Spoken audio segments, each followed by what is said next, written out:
मानव और पर्यावरण के क्या संबंध रहे हैं, पहले हम इनसे जानेंगे। मानव पर वो तो प्राचीन काल से ही हाँ। मानव पर्यावरण पर निर्भर है। हाँ। और सबसे पहले जब अपनी इकोनॉमी की बात आती है, हाँ। ग्रीन इकोनॉमी, हाँ। तो इसमें सबसे बहुत बड़ा हिस्सा है। आज जो विकास अर्थव्यवस्था में सतत विकास की ओर करना चाहिए। हम भैया से जानेंगे, भैया मानव और पर्यावरण में क्या संबंध रहे शुरू से?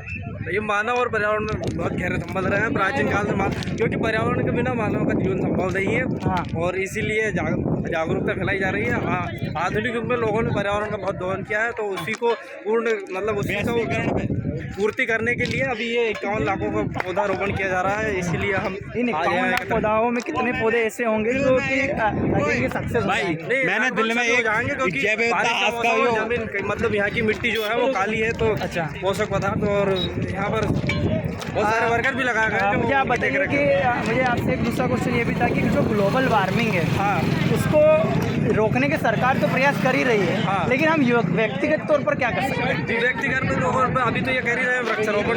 इसके साथ साथ हम उन चीज़ों को मतलब जैसे प्लास्टिक हो गई, ठोस अपशिष्ट हो गए, इनका उपयोग कम कर सकते हैं। हाँ। और हम उन चीज़ों का उपयोग करें अधिक से अधिक, जैसे जो पर्यावरण फ्रेंडली हो, मतलब एनवायरमेंट फ्रेंडली हो, जैसे हाँ इको फ्रेंडली हो, जैसे सोलर पैनल होगा और इलेक्ट्रिक व्हीकल हो गए। इस तरह के कुछ उपाय करके हम बहुत अच्छी बात कही। अर्षित, हमें ये बताइए कि जिस तरीके से मानव की उपयोगिताएं बढ़ती जा रही है, उसमें पर्यावरण के लिए कितना खतरा है?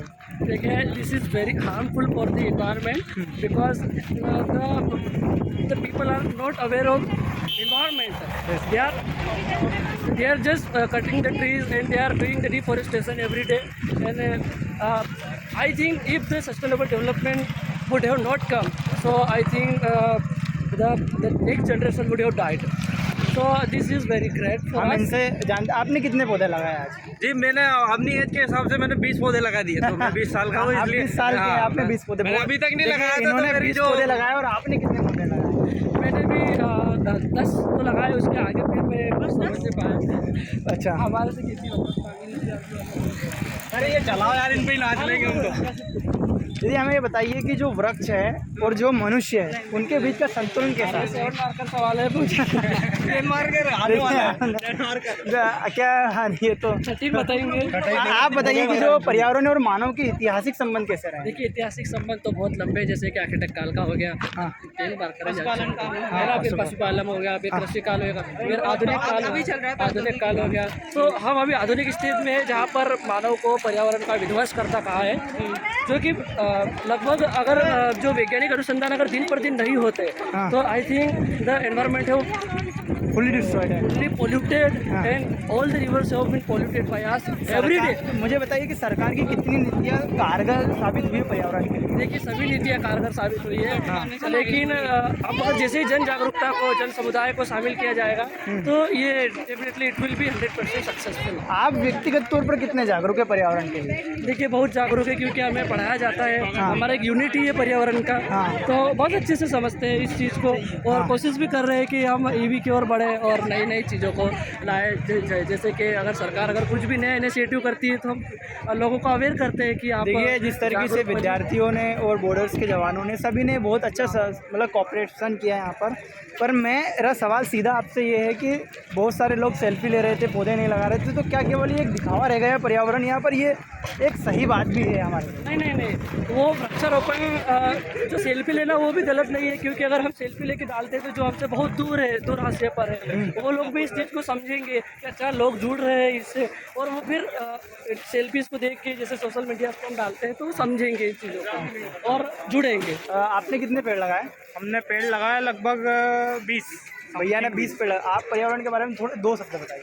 बिल्कुल, पर्यावरण हमारे परिवार की तरह होता है, जिसके संरक्षण हमें अपने परिवार के समान ही उसका भी संरक्षण करना चाहिए। देखिए, बहुत अच्छी बात कही इन्होंने पर्यावरण के संरक्षण के बारे में। आइए और इनसे जानते हैं कि जो उद्योग है और मानव की लालसा है, उसमें हम कहाँ खड़े हैं?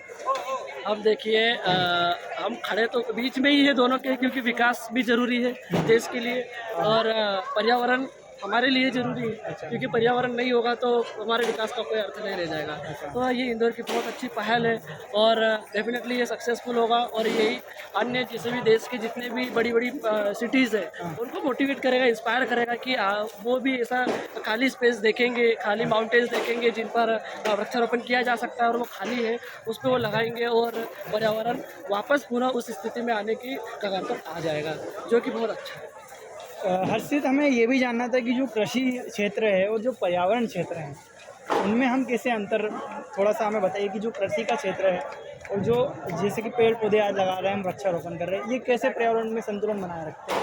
देखिए, कृषि में जैसे कि जो जैविक जो होते हैं क्या कहते हैं उनको, फर्टिलाइजर्स होते हैं और वो जो जीव होते हैं, सूक्ष्म जीव होते हैं, वो पृथ्वी की नमी को बना के रखते हैं, उसकी उर्वरता को बना के रखते हैं। लेकिन जैसे पेस्टिसाइड वगैरह का यूज़ करते हैं हम, कीटनाशकों का, हानिकारक रसायनों का यूज़ करते हैं, वो उन्हें मार देता है, जिससे कि पृथ्वी की उर्वरता खत्म होती जा रही है, पृथ्वी रेह और कलर बनती जा रही है, जो कि अनुपजाऊता को और बढ़ा रही है। लेकिन जो वृक्षारोपण है, वृक्षारोपण जैसे ही बढ़ते जाएगा तो मृदा अपरदन रुकेगा, बहुत सारी अन्य समस्याएं भी रुकेगी और देश आगे बढ़ेगा और कृषि बढ़ेगी तो भुखमरी खत्म होगी, भुखमरी समाप्त होगी, देश आत्मनिर्भर बनेगा और आत्मनिर्भर है ही और आगे बढ़ेगा।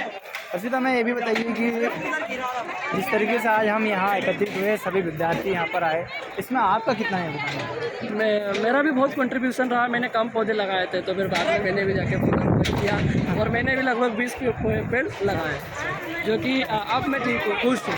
ठीक है, तो अब हमें इंटरव्यू को यहीं समाप्त कर देना चाहिए। हाँ, ठीक है, अभी इसका इंटरव्यू